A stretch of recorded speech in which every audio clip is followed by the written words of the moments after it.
are you ready for that season to start? And if you kicked off today, if today was your kickoff, did you have anybody that didn't show up or didn't call this morning? Or does that happen to you? And what's the worst part of that whole scenario? I remember this. And I just, when I say I remember it, this stuff burns in your mind after years of doing this, that as good as the plan is you think you've got and you think you're ready to rock and roll, then day one you have somebody in your company, based on your company size, maybe it's one person, maybe it's 20, but based on your company size, who doesn't call, who doesn't show up. And then, so you try to call them, you try to text them, and this is worse the smaller your company is. That's a fact too. It's bad on any size company, but at least a little bit larger, you can, do a little bit of shifting with some of your crews. But, when it's you and a helper, or you and another crew leader and a couple helpers, and one or two doesn't show up, no pun intended, it puts a crimp in things.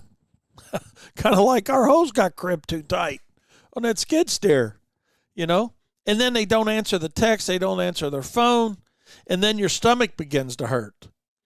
So, what you'll learn to do is, first of all, have some Pepto-Bismol and Tums on hand, and then do some double check, prior to the morning of. Just make sure everybody's good to go. Unfortunately, we got to do some of that. Now, maybe you get to the point where you don't have to do some of that.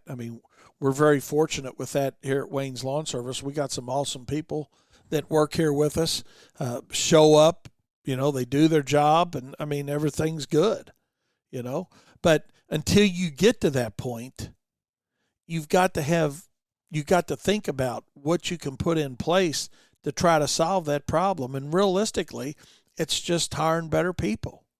And I know that's easier said than done. I'm not trying to make that sound any easier or harder than it has to be.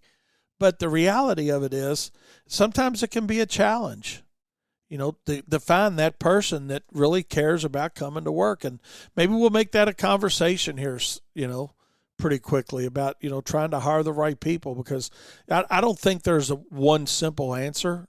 Unfortunately, there's not. It's not like you can wave a magic wand and then all of a sudden you got all the people you need and they all care and they all show up and, they're all sensible people. That's not going to happen either, but it is a numbers game. I can tell you guys that it is a numbers game that you put yourself through, and you're constantly, or you should be constantly, looking for somebody. Maybe you're not aggressively hiring somebody, but keeping those ears open, because you're only as good as your weakest link within your company. And that doesn't matter if you got 2 people, 3 people, or 3,000 people that you hire. Now, everybody can't be a chief and everybody can't be an Indian. And I hope that's not politically offending anybody. I don't mean it that way. But my point is, you don't need all crew leaders. You don't need all crew managers. You don't need all operation managers. You don't need all crew people, team members, because we're all part of that whole thing, that whole team. But at the end of the day, there's little things we can do, and we'll certainly talk about that on another show. But how do you handle rain days and wet days? Not just as we start off the season, but from a reality standpoint. I learned a long time ago, and this is something to learn today.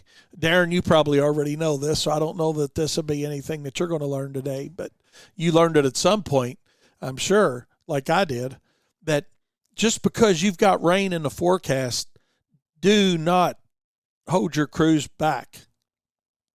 Do not hold those crews back. Send those crews out, because there's been times, right? Mike with BAM Weather can help me out on this one, I'm sure.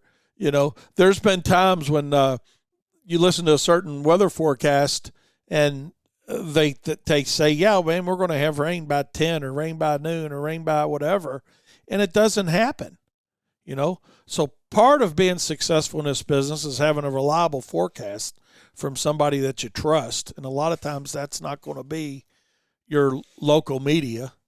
It's not that they don't want to be right, but they get paid to sell advertising, you know. So the worse they can make something sound, the better, you know, for them, right? And unfortunately, I'm not throwing weather forecasters under the bus. I'm just saying sometimes you need to look at and maybe an outside source for some real weather, as I call it, rather than just somebody that's going to be selling advertisement space, you know. But the point is, you know, if you got a chance of rain and it's not raining, you know, number one, do the window forecast. Number two, use a reliable forecaster that you trust. And number three, send your crews on out if it's not raining, you know, because a lot of times it may be raining in one part of the city and not the other part of the city, or maybe no rain at all. So it took me a long time to learn that, you know, and I'd be sitting at the office looking out the window and I'd be like, damn, it still ain't raining. It still ain't raining. It still ain't raining.